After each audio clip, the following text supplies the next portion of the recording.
আমাদের তো এবার 33,000-এর মতো পূজা মণ্ডপ আছে। এই সবগুলি পূজা মণ্ডপের জন্যই আমাদের ইসে এই ভাইয়েরা তাদের মানে ভলান্টিয়ার রাখবে 7 জন করে, আমাদের আনসার থাকবে 8 জন করে, এবং পুলিশ থাকবে, র্যাব থাকবে এবং সেনাবাহিনী থাকবে।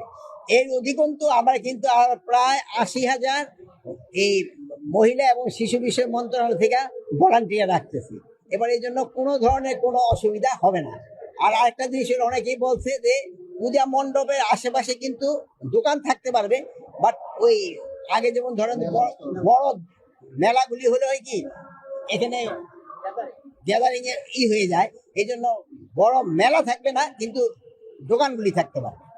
আর এই দোকানগুলি এই যারা পূজা পরিচালনা কমিটি আছে এবং আইন শৃঙ্খলা বাহিনী এবং প্রশাসন তাদের থেকে সমন্বয় করে তারা দোকানগুলি দিবে। আর এখানে যেন কোনো রকমের কোনো খারাপ কোনো কিছু না হয়, এই জন্য সব ধরনের ব্যবস্থা নেওয়া হবে।